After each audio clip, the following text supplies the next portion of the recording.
I'm Celia Monroe, and I was in love with a man for 27 years who traveled to the Maldives with his new bride using my money. The money I had saved by working extra as a second-grade teacher, cutting coupons, and foregoing vacations. With someone else, he used it on lavish villas and sunset meals. They returned with proud smiles and tanned arms to discover that, like me, the home had been sold, empty and vanished. I refrained from screaming. I didn't plead. As they pulled into the driveway, I saw that everything they believed to be theirs was gone. Tell us where you're viewing from in the comments section before we begin. For more impactful tales, remember to like, share, and subscribe. You know, treachery has a peculiar quality. You are not struck like a truck by it. It infiltrates like a mist. My husband is going to ruin me today is not what you say when you get up. You pour the coffee instead. His lunch is packed by you. You remind him to look for his cufflinks. You tell him you love him and give him a farewell kiss at the door, not realizing that he won't be with you when he boards an aircraft again. It's amusing. I believed for years that love required sacrifice. I believed that maintaining the routines, the marriage, and the shared bank account demonstrated strength. However, love without a respect is only gradual heartache. Additionally, it is hardly honorable to make a sacrifice for someone who views you as invisible. It erases itself. I was 23 when I first met Daniel. My first flat was sold by him. He claimed to seek a lady who could challenge him and was pleasant and ambitious. I thought I was that woman for a time. I provided steadiness. He provided insight. We constructed a life together. That's what I thought anyhow. Emily was our daughter. The highlight of our marriage was her. It is still. I believed Daniel and I would finally have time to travel, reconnect, and enjoy the life we postponed while raising a kid and saving for retirement when she departed for graduate school last year. Rather, I observed my spouse gradually retreating. He put in late hours at work. Anniversaries slipped his mind. I thought it was stress. I blamed everything but the apparent reality, even the market and his health. I had turned into a wedding band on a wallet, a stand-in. Do you know how it feels to wake up and discover that the person laying next to you is someone you don't recognize? Since you've changed, rather than because they have? I was looking at a man who used to bring me coffee in bed, who was now looking through his phone while I discussed my day.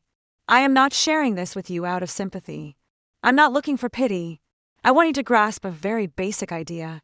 Even the most reserved ladies, the ones who pay their bills, fold clothes, and hide their anger behind manners. We're limited, too. I didn't yell when I learned about the Maldives vacation, the private yacht, the beachside dinners, and the $14,000 he took out of our joint account. The house he left me in was already listed when he returned, which made me grin. And he was tan and smiling with a woman half my age as he got out of that Uber. The yard sold sign said it all. And me, with the keys in my hand, I stood at the porch, tossed into the moving vehicle, not to give him. This is the tale of how I discovered something better, myself, after losing all I believed I needed. My life appeared to be going well until everything went apart. Even normal. You would assume I had everything worked out from the outside. A cozy house in a peaceful suburb of Ohio. A spouse who grinned at church potlucks and wore clean button-downs. Every Sunday, Emily, a daughter, would call and say, "I love you, Mom," before hanging up. I had no desire for luxury. I want warmth. Peace was what I want, and I really thought I had it for a long time. At Franklin Elementary, I was a second-grade teacher. IT wasn't glamorous, but it grounded me. My days were filled with spelling tests, missing shoelaces, and paper turkeys taped to the walls in November. I love those kids.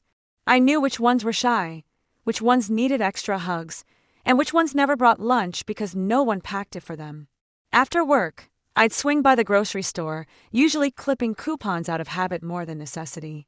I cooked dinner from scratch almost every night, partly because I loved feeding my family, partly because Daniel liked to remind me how much money we saved by not ordering out. It didn't bother me. I liked our routines. I liked us. Daniel was busy, always moving. Real estate doesn't slow down, he'd say, and I'd nod, thinking I admired his hustle. He wore expensive shoes, kept his hair neatly parted, and always knew what to say at client dinners.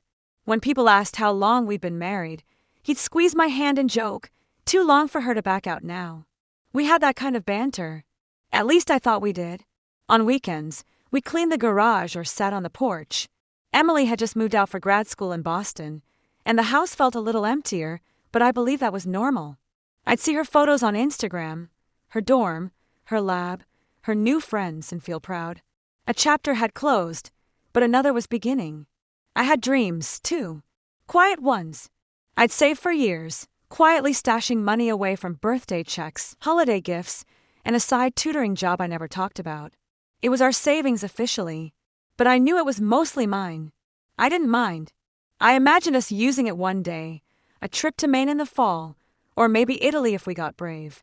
I'd even printed out pictures and made a small travel board tucked behind cookbooks in the pantry.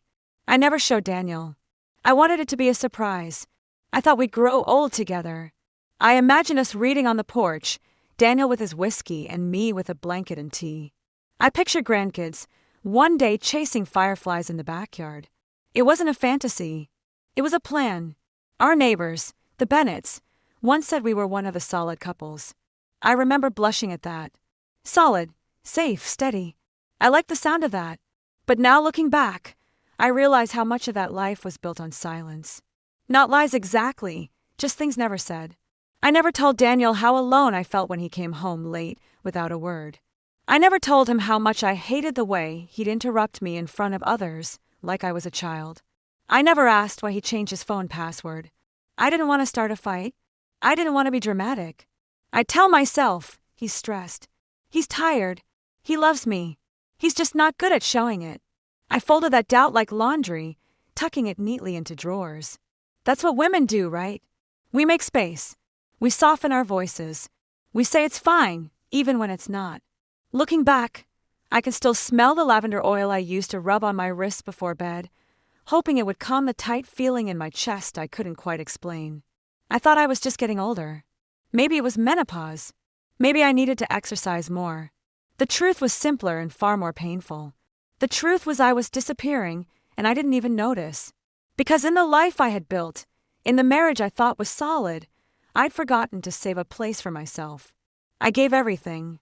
Time, love, money, without ever imagining a day when I might need to keep something back just in case. Just in case the man I trusted with my whole life decided to take someone else to paradise, using what I gave up everything to build. But I wasn't there yet. Not then. I was still the wife who made his coffee just right, left notes in his suit pocket, and smiled when he kissed me on the forehead like a brother might. I thought that was love. I didn't know yet that it was the beginning of the end. The first red flag didn't look like a red flag at all. It looked like a Tuesday night. Daniel had been out all day showing properties, and I had made his favorite, chicken marsala with roasted rosemary potatoes. It was one of those small efforts that felt sacred to me. A quiet way of saying, I see you. I love you. I'm here. I called him around 5:45 to ask if he'd be home for dinner. It rang 4 times before going to voicemail. 10 minutes later, he texted, busy, showing a place. Don't call unless urgent. I stared at the message, my thumb hovering above the screen. I typed out, okay, just checking in. Be safe. Then deleted it. Then typed it again. Then deleted it again. Finally, I sent just, okay. The food grew cold. He didn't come home until 9:30. No apology. No mention of dinner. He went straight to the fridge, grabbed a beer, and turned on the game in the living room. I watched him from the kitchen, standing in my apron, still holding the dish towel in my hand like some kind of prop in a forgotten play. I told myself he was tired, that he must have had a rough day. But something about the way he looked through me, like I wasn't even there, made my chest tighten. A few days later, I found a receipt in the pocket of his jeans while doing laundry. It was from a cafe across town I'd never heard of. 2 lattes, 1 almond croissant. Maybe he met a client. Maybe he was just hungry. I didn't ask. I just folded the jeans and slid the receipt into the trash like it didn't matter. But the shift had begun. Not long after that, I noticed he'd changed his phone password. We used to know each other's, not because we snooped, but because we didn't need to. I'd sometimes use his to check the weather or look up directions while we were driving. Now, when I asked him to unlock it so I could call Emily, he snatched it from my hand. I'll do it, he said sharply, and typed the code before handing it back. I laughed it off. Since when do we keep secrets? He didn't answer. That night, I brought it up in bed gently, carefully. Hey, is everything okay with us? He rolled over, not facing me. You always make things into drama. It wasn't a fight. It wasn't even an argument. That's what made it worse. It was indifference. Like he couldn't be bothered to care that I was hurting, that I was starting to doubt things I never thought I'd question. I started noticing how little he touched me. Not in a romantic way, even in passing. No hand on my back as he passed behind me in the kitchen. No brushing his fingers along my shoulder as he used to when I read on the couch. It was like living with a polite stranger. Then came the open house. He'd asked me to help stage one of his listings on a Sunday afternoon. Something I used to love doing, picking flowers for the table, arranging books just so. But that day, I showed up with a tray of cookies and found him already inside laughing with a woman I didn't recognize. She was tall, probably in her early 30s, with glossy black hair and nails that looked freshly done. She wore heels to an open house. I stood there for a second, awkward and uncertain, while Daniel waved at me without enthusiasm. "Oh, hey, this is Kara," he said. "She's helping with staging now. You didn't have to come." Kara smiled, but her eyes didn't. I handed over the cookies, mumbling something about how I had already baked them, and left. He didn't follow me out. He didn't even text. On the drive home, I cried. Not because I knew he was cheating. Not yet, but because I realized I didn't feel wanted anymore. I felt replaced. Not by Kara necessarily, but by his disinterest, his lack of effort, his disregard. The first red flag wasn't a scandal. It wasn't lipstick on a collar or a secret phone bill. It was silence, distance, shrinking space between two people who once shared everything, now standing on opposite ends of the same house, pretending that was normal. I didn't confront him. I told myself I was overreacting, that I was tired, that maybe I just needed to focus on myself more. But deep down, something had shifted, and I was starting to realize love doesn't feel like this. Emotional erosion doesn't happen in a single moment. It happens slowly, like waves pulling at the shoreline. Gentle enough that you don't notice, but constant enough to eventually wash you away. In the months that followed that awkward open house, the silence between Daniel and me grew dense. Not angry, just empty. And that emptiness felt louder than any shouting ever could. He stopped asking about my day, stopped saying good morning. We'd eat meals in the same room without speaking. I'd cook for two, but he rarely touched his plate. Sometimes I wondered if he noticed at all that I'd started using less salt. He used to complain about sodium. Now, nothing got a reaction. One evening, I stood in front of the bathroom mirror, studying my reflection. I didn't recognize the woman staring back. Tired eyes, faded smile lines, shoulders that had forgotten how to stand tall. I tried applying lipstick, a shade he once called his favorite. But when I walked downstairs and asked if he wanted to go out for dinner, he barely looked up from his laptop. Not hungry. Got emails. No compliment. No, you look nice. Not even a glance. I sat on the couch alone that night in a dress I hadn't worn in over a year. The TV buzzed in the background, but I couldn't focus on a single word. I remember placing my hand over my stomach. Not because I was sick, but because it felt hollow, like something inside me had quietly left. Little things became gut punches. I tried to share something funny a student said at school, and he'd respond with a disinterested, "That's nice." If I told him about a tough day, he'd say, "You're lucky you don't have to deal with real pressure." I started walking on eggshells in my own home. I stopped initiating conversation. I told myself he was just stressed. That business was hard lately, that maybe he was going through something he didn't know how to express. But deep down, I felt it. I was being erased. He didn't criticize me. He didn't yell. He just excluded me emotionally, physically, spiritually. I wasn't his partner anymore. I was a background character in his story. Someone he used to know. We used to laugh over board games on weekends. Now he played poker with colleagues online. We used to plan summer getaways, even if it was just a cabin a few hours away. Now he talked vaguely about maybe getting away by himself for a bit. We used to share a bed like lovers. Now we slept like distant roommates, back to back, or not at all. Once I tried to initiate intimacy, I reached out, gently placed my hand on his chest in the dark. He shifted away without a word. My hand dropped like a dead weight onto the sheets, and I just stared at the ceiling for the rest of the night, my heart breaking without sound. It was death, by 1,000 little absences. At school, my coworkers started asking if everything was okay. I smiled too hard, said I was just tired. I started staying late in my classroom. It was easier to be around children than to go home and feel invisible. Emily called one weekend and asked if Dad was around. I said he's out. She hesitated. He's been out a lot lately. I brushed it off, changed the subject. I wasn't ready to say it out loud that something in our marriage had cracked wide open and neither of us was trying to patch it. I even started to question myself. Was I boring? Too plain, too predictable? I bought new clothes, changed my hairstyle, signed up for a cooking class. He didn't notice a single change, and that hurt more than any cruel word. The house began to feel colder, even in summer. I kept the windows open longer just to hear birds or distant traffic, something that reminded me I still existed. Some nights, I stood barefoot in the kitchen at 2 a.m., drinking water I didn't need just to feel something. The tiles beneath my feet, the cool air, the stillness. They were the only things that didn't ignore me. It wasn't just that Daniel had grown distant. It was that I had disappeared, and no one, not even the man who vowed to love me forever, seemed to notice I was fading. It was a Saturday afternoon in early spring when it happened, the moment that broke whatever thread of dignity I had left. The air was warm for April, and the sun made everything look deceptively hopeful, like life was blooming again. But for me, that day marked a very different kind of awakening. Daniel and I had been invited to a neighborhood barbecue hosted by our friends Mark and Denise, people we'd known for over a decade. We used to play cards with them every other Friday night. They knew Emily when she still wore braces and carried a stuffed elephant everywhere.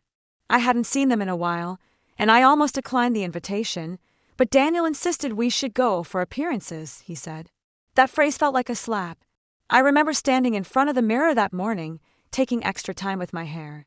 I wore a soft green blouse and white linen pants I hadn't dared wear in years.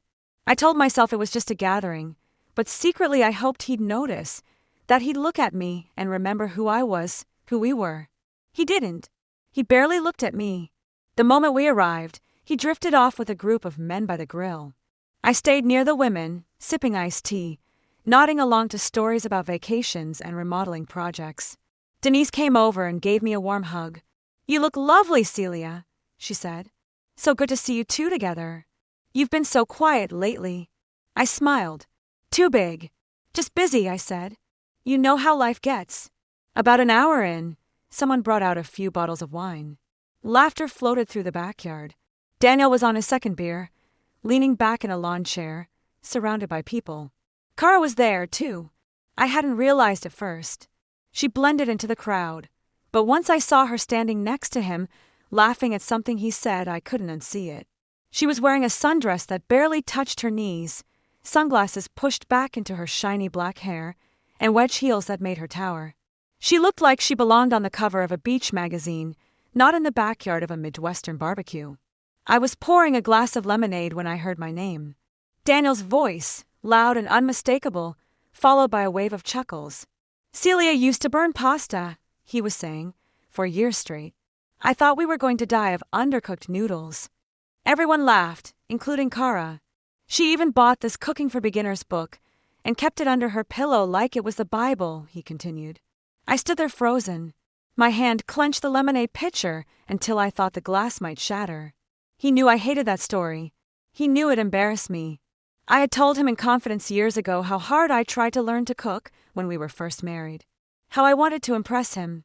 How I cried the night I ruined his birthday dinner because I'd followed the recipe too closely and still failed. And now it was a punchline.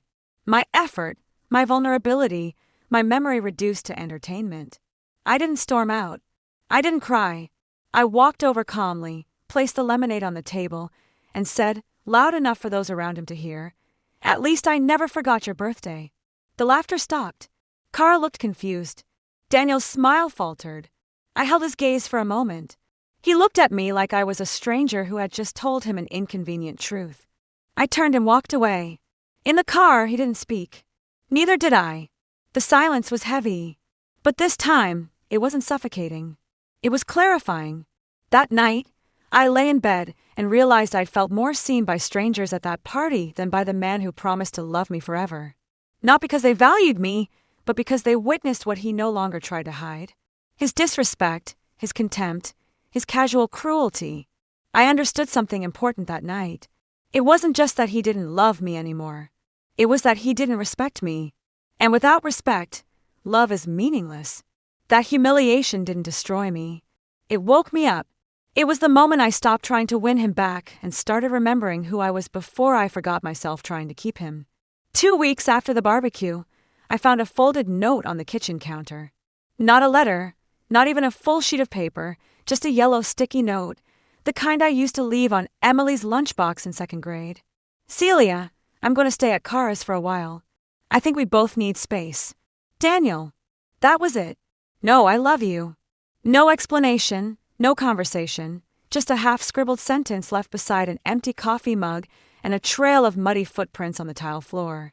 I stood there in my bathrobe, the kettle hissing behind me, that pathetic little note trembling in my hand. I read it again and again, waiting for it to change, waiting for him to come back through the door and say it was a joke or a test or a mistake. But the front door stayed closed, and the sound of his tires crunching down the driveway never came because he was already gone. He didn't pack a suitcase. He didn't take his charger or shaving kit or even the jacket I just dry cleaned for him. That told me all I needed to know. He wasn't leaving in a rush. He was already living a second life. He had a toothbrush somewhere else, a closet full of clothes I'd never washed, a woman who wasn't waiting up for him every night, hoping he'd look at her the way he used to. I didn't scream. I didn't chase after him. I didn't even call Emily. Not yet. I just sat down at the kitchen table, staring at that sticky note as if it were a document outlining the death of my marriage. And still I couldn't cry. I think I was too numb to feel anything real.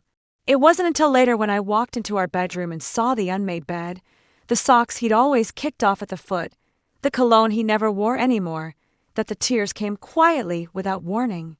They rolled down my cheeks like warm apologies from a body that couldn't speak the words. People think the end of a marriage is some big explosion, but sometimes it's a man walking out without slamming the door and a woman standing in the hallway too tired to run after him. The days that followed were blurry. I went to work, smiled at kids, passed out spelling tests, answered emails, but inside I felt like I was watching myself from the outside, like an actor trapped in a scene she didn't audition for. I moved through each hour with a practiced kind of numbness, the kind you learn after years of being ignored. He didn't text, didn't call. There was no apology, no follow-up, no explanation. The silence said what he never had the courage to. I'm done. I started cleaning obsessively, the kind of cleaning that felt more like exorcism.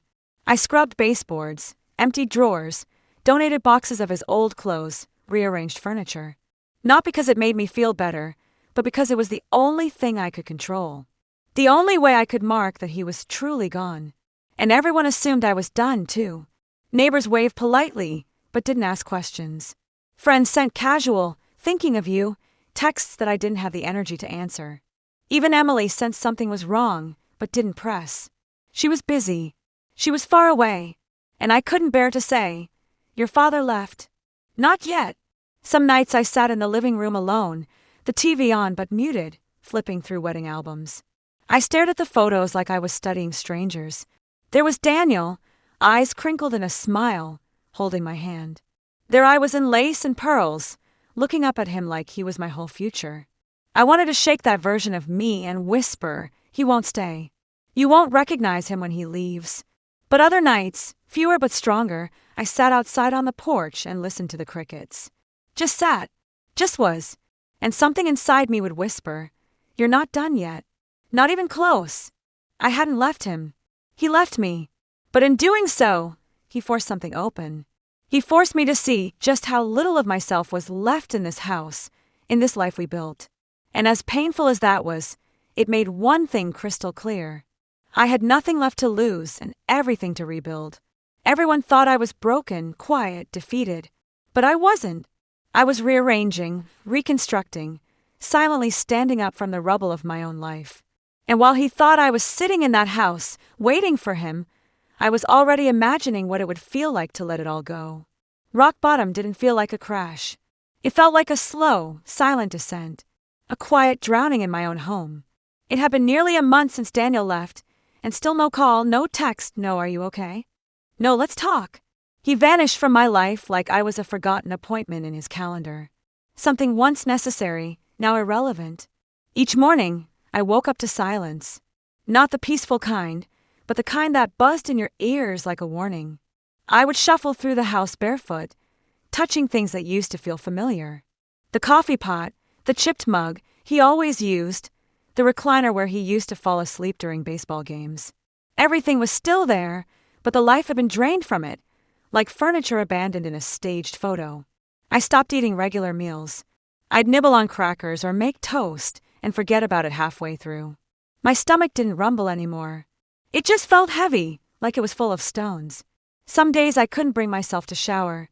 I'd sit on the edge of the bed with a towel in my lap and just stare at the floor.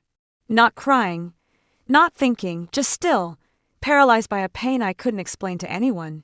There's a kind of loneliness that doesn't come from being alone, but from realizing the one person who was supposed to love you, protect you, willingly walked away without looking back. One morning, I opened the closet to get dressed and saw his suit still hanging there. Dozens of them, neatly pressed, color-coded, a habit I had kept up out of love. The man wasn't even living here, but I had continued organizing his life like a ghost wife. That realization hit me harder than I expected. I sat down right there on the floor of the walk-in closet and finally sobbed. Not the quiet tears I'd let slip in the shower. This time it was guttural, loud, ugly. My face buried in one of his blazers, breathing in whatever scent was left. The faintest hint of his cologne. The one I used to pick out for him every Christmas. I cried for everything. For the girl I used to be. For the woman I became. For the time I wasted loving someone who saw me as disposable. For the years I spent being dependable, kind, supportive, and invisible. I didn't hear the phone ringing in the other room. I didn't care. I sat there until my throat ached and my hands shook from holding myself too tightly. Later that night, I tried to call Emily. She answered on the third ring. "Hi, Mom. Everything okay?" I wanted to say no. I wanted to say, "Come home. Your father left. I'm falling apart." But I didn't want to ruin her life, too. "I'm okay, Elite. Just wanted to hear your voice." We talked about her classes, her new lab partner, her plans for summer. I listened, nodding silently, clutching the phone like a lifeline. When we hung up, I stared at the dark screen for a long time. Technique. Then I set it down gently on the kitchen counter and turned off the light. That was the night I dreamed I was underwater. Not drowning, just submerged. Everything muffled, everyone far away. I was suspended in cold, dark water, watching the surface above, but unable to reach it. I woke up gasping, heart pounding. The next morning, I walked outside barefoot in my robe just to feel something. The grass was cold with dew. The sky was overcast. I stood there, arms crossed, breathing in the damp air, when a neighbor, Mrs. Chun, walked by with her dog. "Morning, Celia," she said, smiling kindly. "You doing okay?" I nodded too quickly. "Fine, just enjoying the morning." But even she didn't believe it. Her smile softened. "If you ever need to talk, I make a mean cup of tea." It was the first time someone saw me. Not the version I performed, not the fake smile I put on at the grocery store, but me. The crumpled, quiet, unraveling me. That small moment cracked something open. Rock bottom isn't just about grief. It's about silence, numbness, that dangerous place where you start to believe maybe this, the loneliness, the invisibility, the ache, is just who you are now. But something in that moment, standing in the wet grass with frizzed hair and empty hands, told me this can't be it.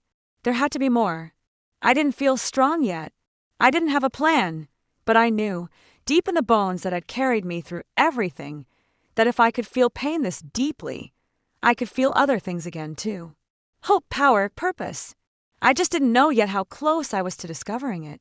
It started innocently enough. I was at the dining table with a notebook and calculator, trying to make sense of my new life on paper. I had been putting off the inevitable, sitting down and truly looking at our finances now that Daniel was gone. Part of me still clung to the hope that it was temporary, that he'd come back and say it was a mistake, that we'd talk, fix it, cry, maybe even laugh at how close we came to falling apart. But that hope had gone quiet, and the numbers on the page were loud.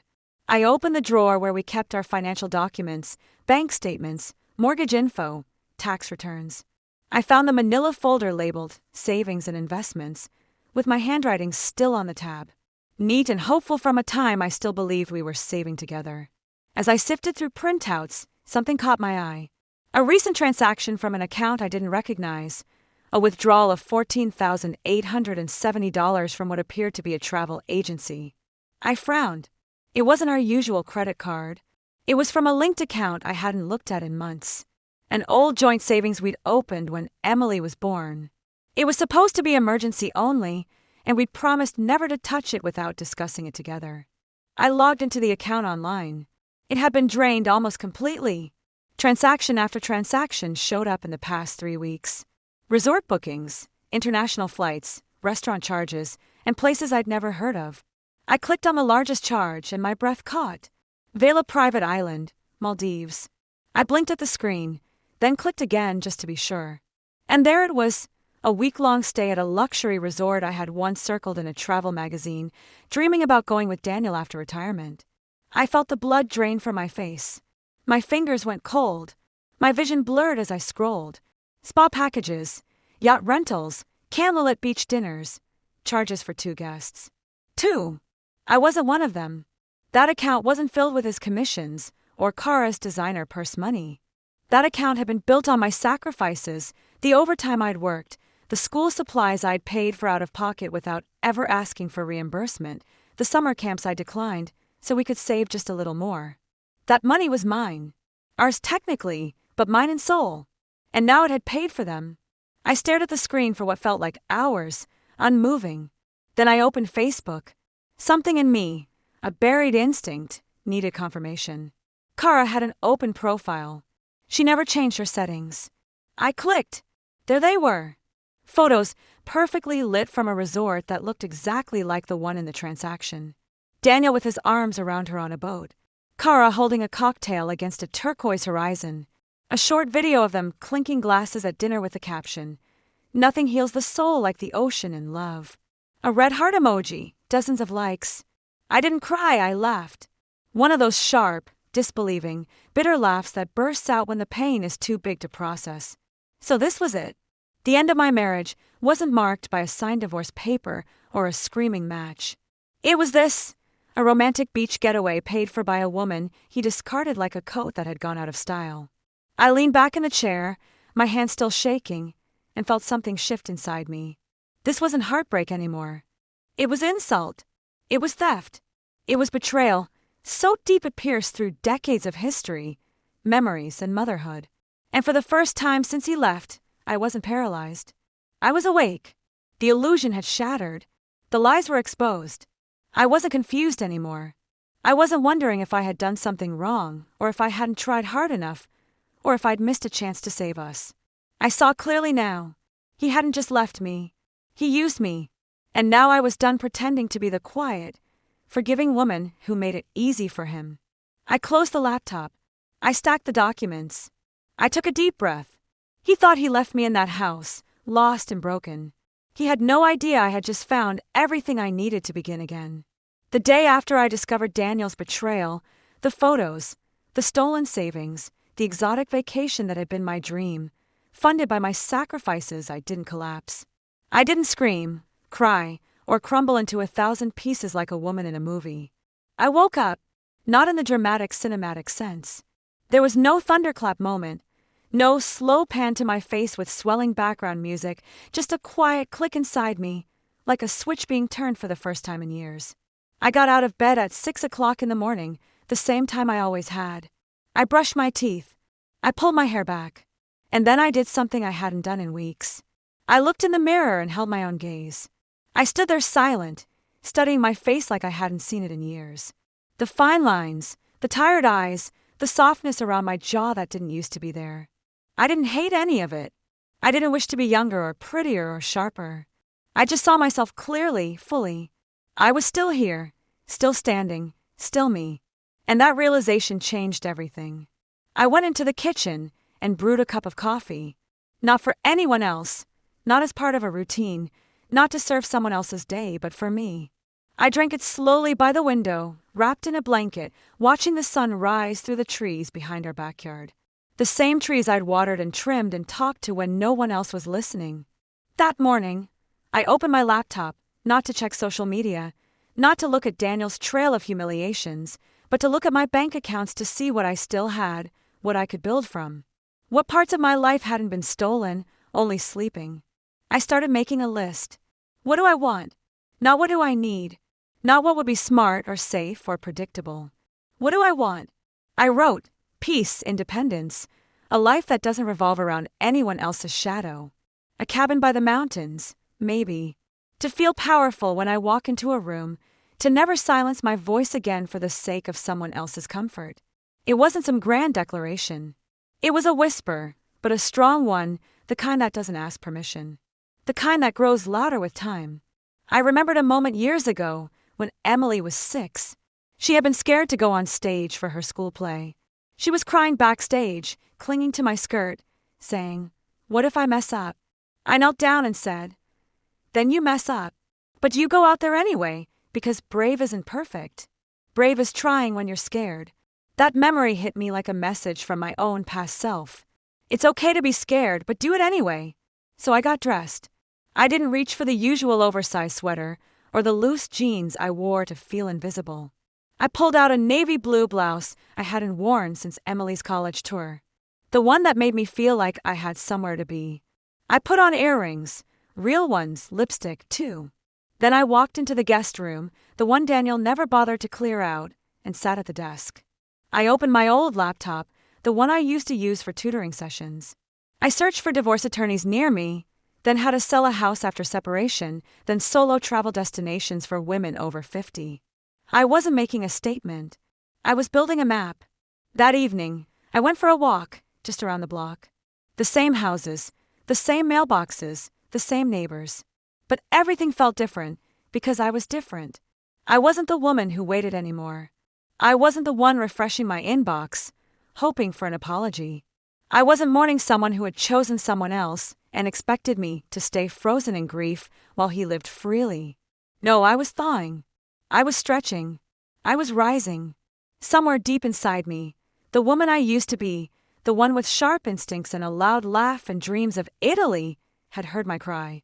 And she was coming back quietly, steadily, powerfully, not to get revenge, but to return to herself. I didn't announce anything. There were no angry texts, no warning phone calls, no social media declarations, no "you'll regret this" speeches or teary confessions. What came next wasn't revenge. It was reclamation. My silence wasn't passive. It was strategy. After my awakening, I spent a week quietly building the foundation of a new life. Brick by brick. Not for show, not for Daniel, but for myself. The first step was calling my cousin Angela. She worked in real estate and had always said, "If you ever want to sell the house, I'll help." No pressure. I'd laughed it off every time before. This time, I asked for a meeting. Angela was sharp, fast-talking, and fiercely loyal. When I told her I was ready to sell, she didn't ask why. She just said, "I'll make it move." I didn't tell her about the Maldives. I didn't tell her Daniel had left me or that he used my money. That wasn't necessary. What mattered was that I wasn't clinging anymore. I was letting go on my terms. I spent the next few days going through the house like a curator, preparing for a museum closure. I didn't cry when I boxed up wedding photos or donated Daniel's golf clubs. I didn't linger over the couch where we used to watch movies or the dinner table where we once celebrated birthdays. I moved through the rooms with the quiet efficiency of someone who had finally made peace with walking away. Anything that didn't serve the woman I was becoming, it went. I called a financial advisor, a woman named Tarun, recommended by a retired teacher friend. We met in her office, a calm space with floor-to-ceiling windows and soft jazz playing. I handed her a folder of statements, including the documentation of the drained savings account. She skimmed through it, then looked up at me. "You've been taken advantage of," she said. "I know," I replied. "We can build from this," she assured. I nodded. We talked retirement accounts, asset protection, legal options. She spoke with clarity and without condescension. She gave me next steps, Real ones, actionable ones. For the first time in months, I felt in control, not of Daniel, not of the past, but of the future. I booked an appointment with a divorce attorney the same day. Her name was Marisol. She was direct and didn't sugarcoat anything. And I liked her for that.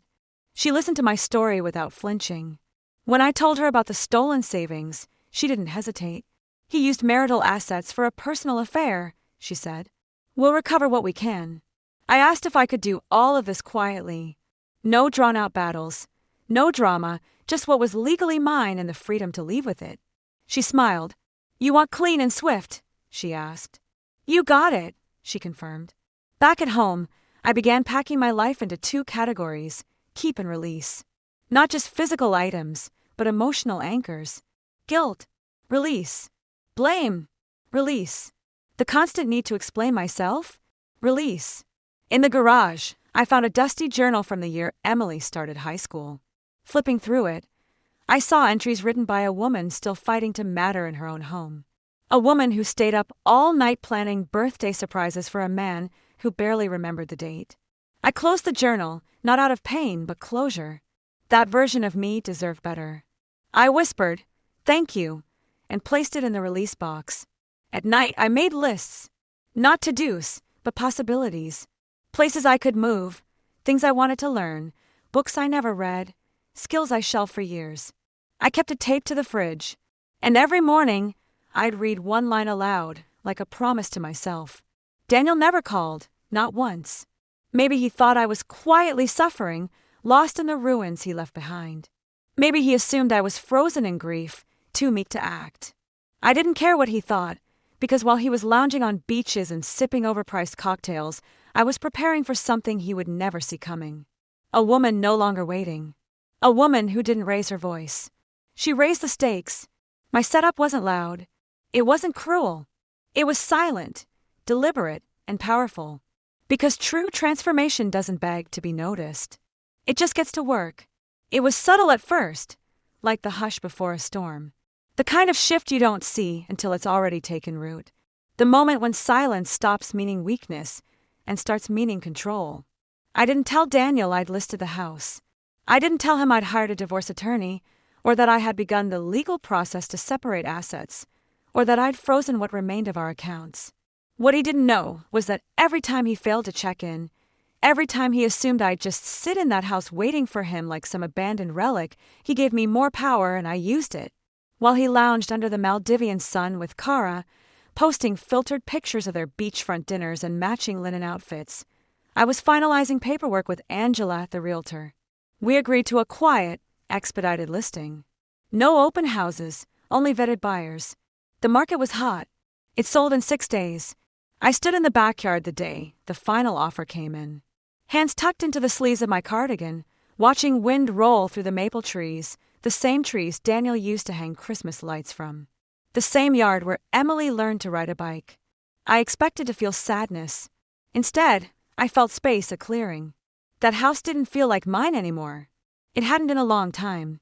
A week later, Daniel finally reached out. "Hey, I might swing by the house to pick up some of my stuff," he texted. "Should be quick," he added. "No hello. No how are you?" Just the casual arrogance of a man who thought the world remained on his schedule. I didn't respond right away. I waited 3 hours. Then I texted back, "You'll need to coordinate with my attorney." "The property is no longer in our possession," I added. His response came fast this time. "What are you talking about?" he asked. I didn't answer. I didn't need to. 4 years, I had lived in his rhythm. Responded quickly, soothed egos, filled in emotional gaps he left wide open. But now, I'd become something he didn't know how to deal with. Unavailable. The next day, I received a call from his lawyer. Apparently, Daniel had concerns about the house sale and wanted clarification on asset distribution. Marisol, my attorney, responded professionally and firmly. Everything had been done legally. His lack of involvement was not my burden. I imagined him pacing somewhere, voice raised, trying to explain to Kara why the house he left me in had been sold, why there was no key waiting, why the door he once slammed shut behind him now belonged to someone else. Let him explain. Let her understand who she'd really chosen. And that's when I realized the power had shifted. Not because I'd humiliated him, not because I'd outmaneuvered him, but because he no longer controlled the narrative. He wasn't the man who left his wife for a better life. He was the man who underestimated the woman he left behind. Emily came home for the weekend, just after the house sale finalized. We were sitting on the floor of my temporary apartment, eating takeout from a Thai place around the corner, when she looked at me and said, "You seem lighter." I smiled. "I feel like I can breathe again," I replied. She reached for my hand. "I'm proud of you, Mom," she said. And for the first time in a long while, I believed I deserved it. I hadn't screamed. I hadn't chased. I hadn't pleaded. I had simply acted. And that was something Daniel never saw coming.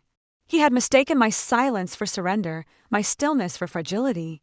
He forgot the most dangerous kind of woman is the one who rebuilds herself without asking permission.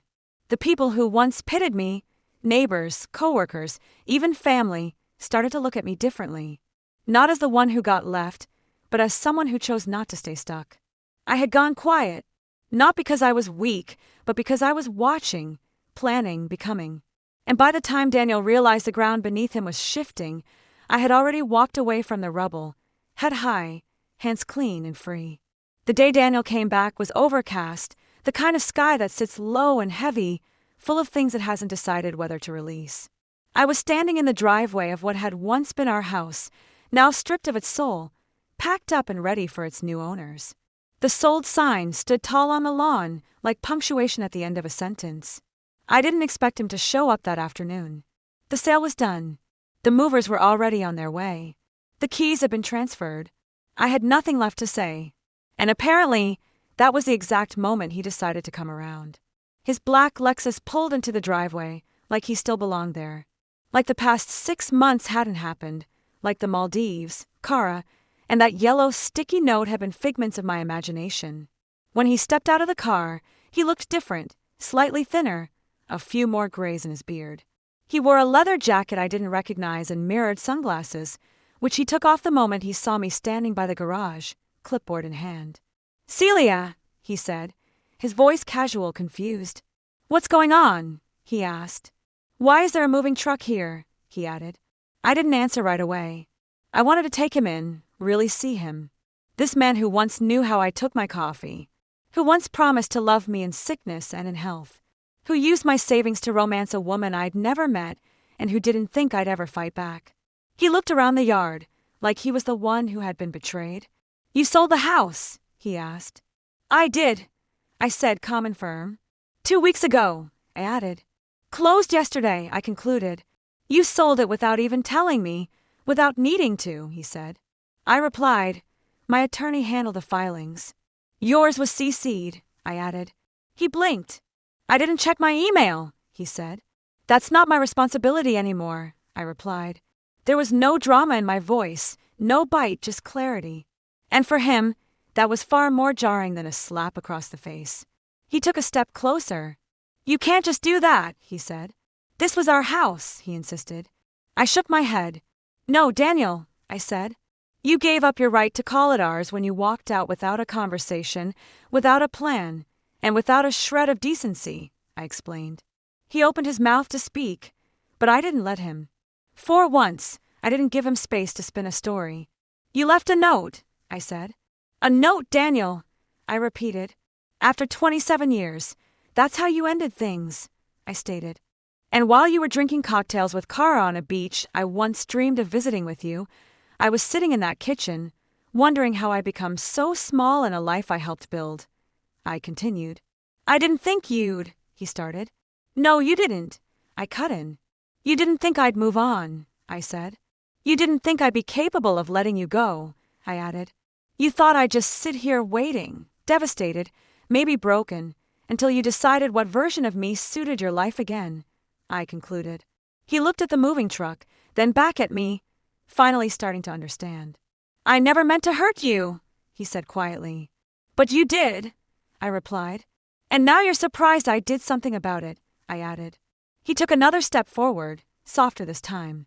"Celia, we've been through so much," he said. "And I survived all of it," I said, "including you." That was the moment it shifted, truly shifted. The weight he once held over me, the emotional strings he thought he could still pull, they snapped. I could see it in his eyes. He was searching for the old version of me, the quiet, agreeable wife who smoothed over conflict and kept the peace. She wasn't standing there anymore. He looked like he wanted to say more, but I turned toward the movers. Be sure to take the boxes marked "Donate" straight to the drop-off, not the storage unit, I said, loud enough for Daniel to hear.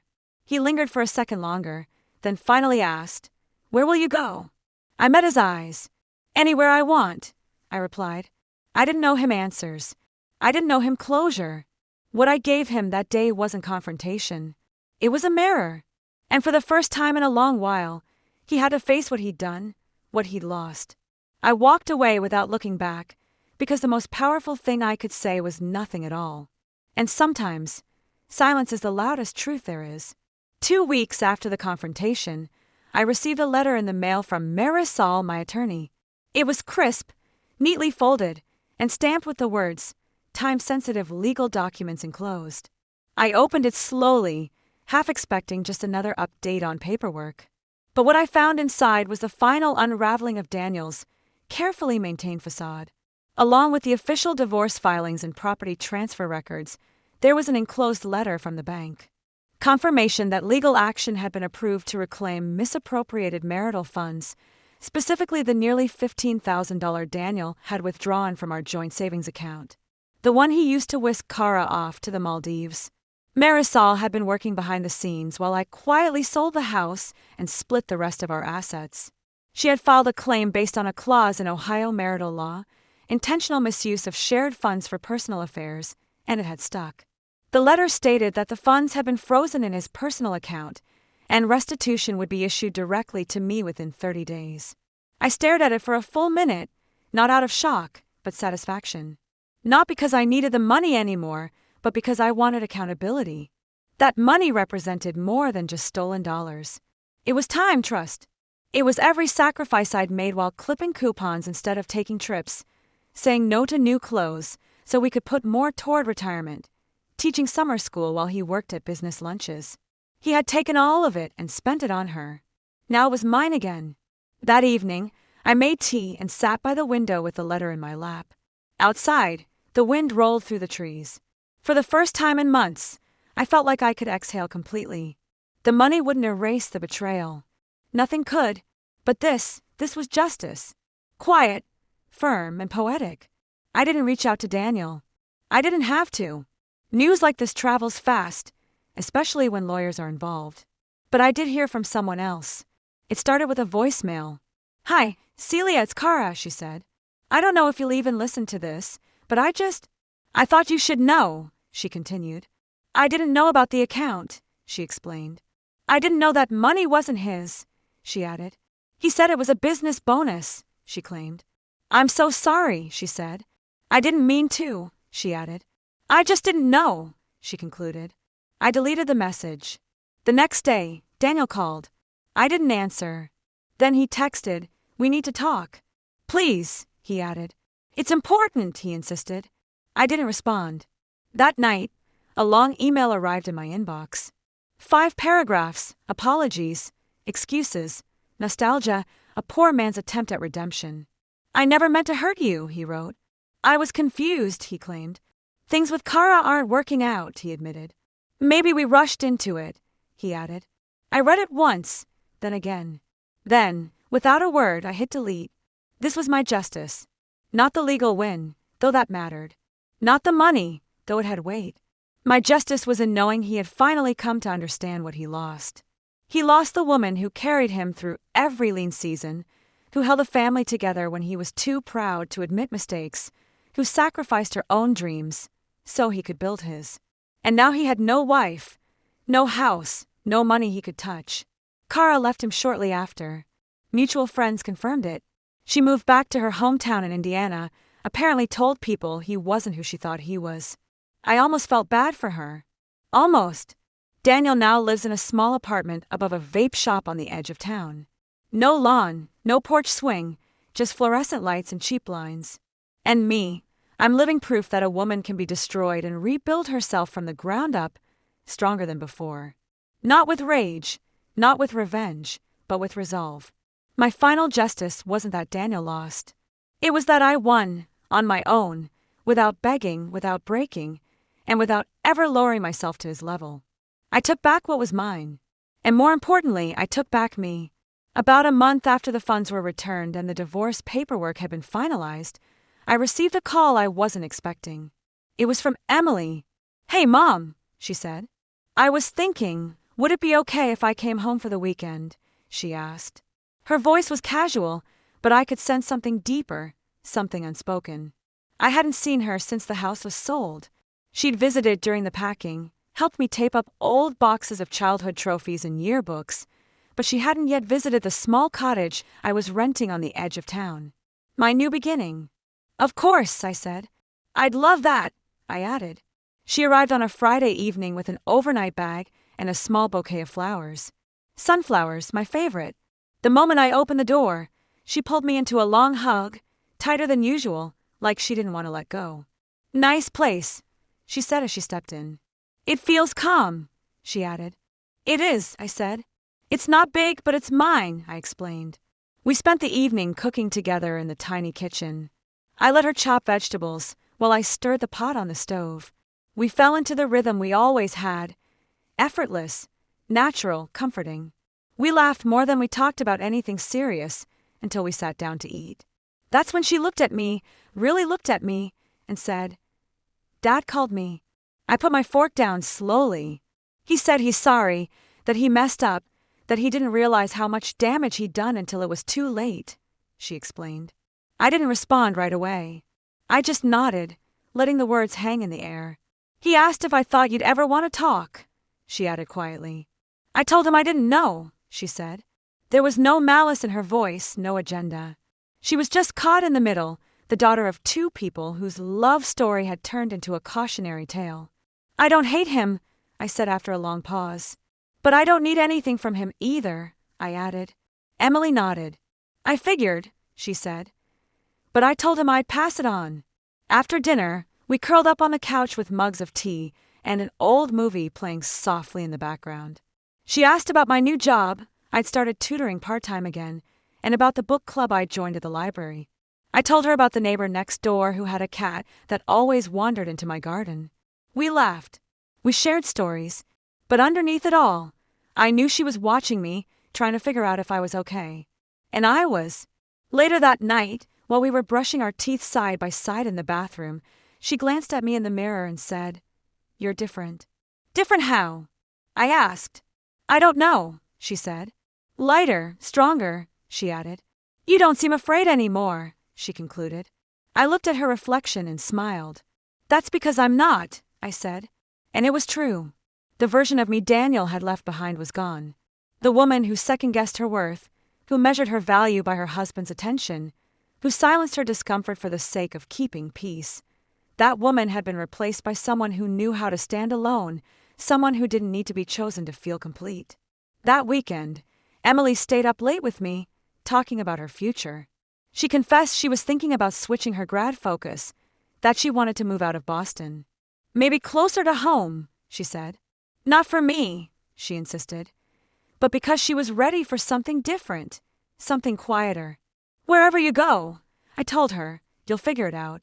Just don't ever let someone else decide what your life is supposed to look like," I added. She nodded, eyes glossy. "You didn't just survive this, Mom," she said. "You rebuilt," she added. "That's brave," she concluded. The next morning, after she left, I sat on the porch and watched the sunrise over the trees.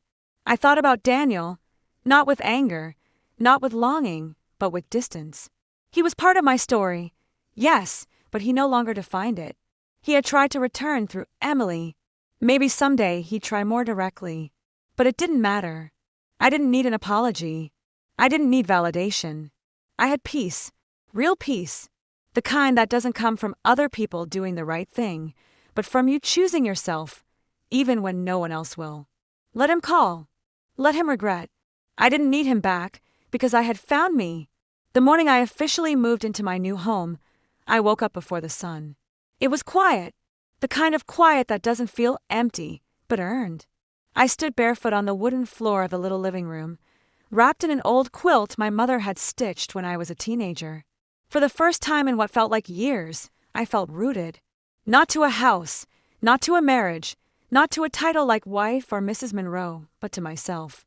There was no rush, no errands, no one waiting on breakfast or expecting a schedule.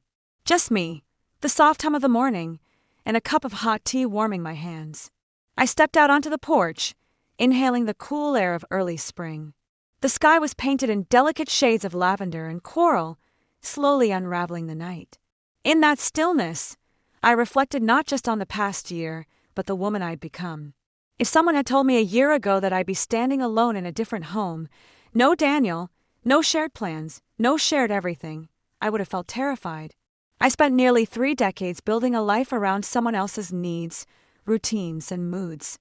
I wore loyalty like armor. I stayed quiet when I should have spoken.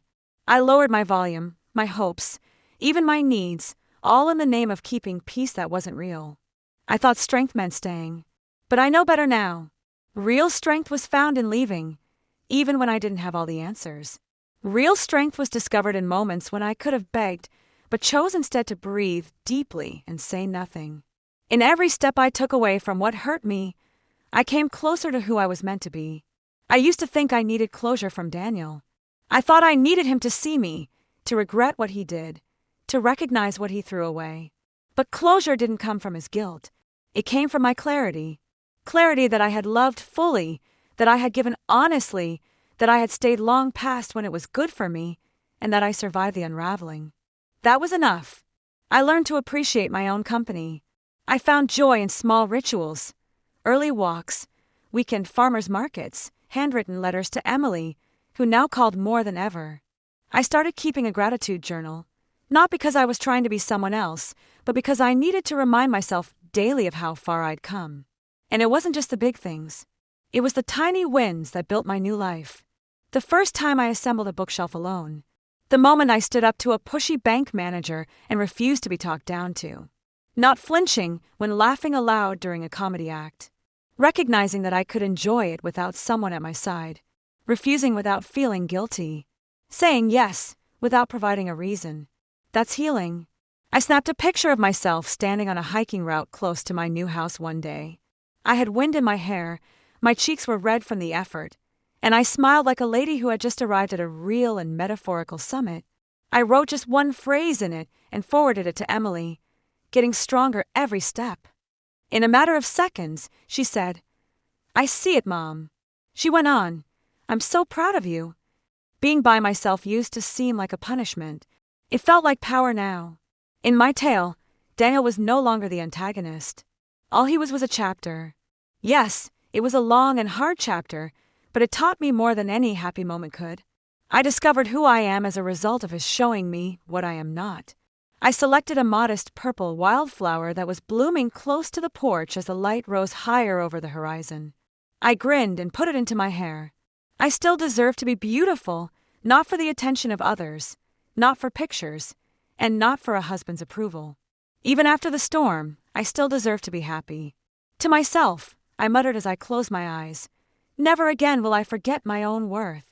I entered the day entire, steady and free after that.